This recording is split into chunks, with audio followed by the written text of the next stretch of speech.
Constitution de ce qu'on a fait dans le groupe des plongeurs. Globalement, on était à peu près tous d'accord sur le zonage de la zone de protection partielle, donc qui irait de Cap Béar jusqu'à Cap Cerbère. Et là-dessus, on était aussi globalement tous d'accord sur le fait de garder un nombre de structures limité sur cette zone, avec une commission d'attribution et des carnets de plongée que l'on doit rendre chaque année. Ça, c'était un point qui faisait consensus. Un autre point sur lequel, globalement, par contre, on n'était tous pas d'accord, c'est une zone de protection renforcée au Cap Cerbère.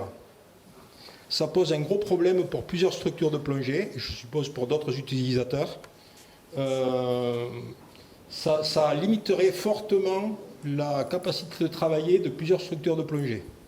Donc, en contrepartie, on a essayé de réfléchir à qu'est-ce qu'on pouvait proposer pour pallier à ce problème. Donc, on est parti sur deux pistes.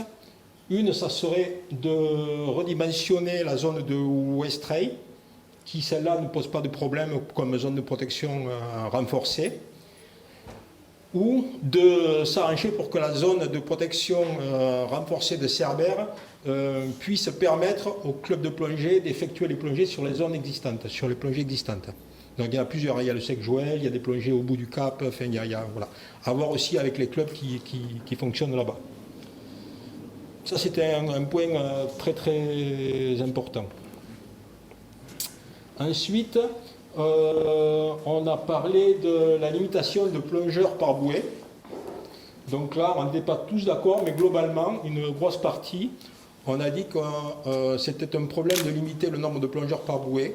Par contre, on était favorable à une limitation à 2 heures par bouée, déjà. Et si on devait limiter le nombre de plongeurs, limité à 2 bateaux et 60 plongeurs.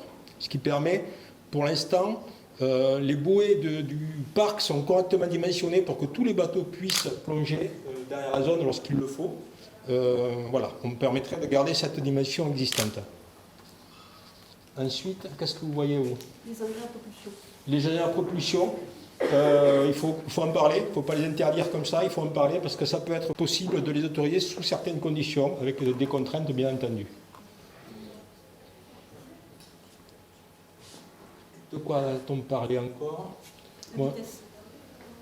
La vitesse, oui, la vitesse de navigation sur certaines zones à Seine-Neu pourra poser problème si on inclut des grosses zones comme par exemple la baie de Poly entière. Traverser à Seine-Neu, ça peut être très compliqué quand même. Et il y avait la zone de terre en bout, donc ça, on n'est pas opposé, mais il faut vraiment qu'on en discute. On a fait un peu le tour. Hein. Après, on est d'accord sur pas mal de choses. Et le mouillage, bien sûr, l'interdiction du mouillage sur les zones de Posidonie et de coralligène, ça, bien sûr, on est d'accord. Les mouillages organisés dans les semelles, on est d'accord. Enfin, il y a beaucoup de choses sur lesquelles on est d'accord. Mais il y a quand même quelques points très importants sur lesquels, là, vraiment, on n'est pas du tout d'accord. C'est bon? Merci beaucoup. Avec plaisir.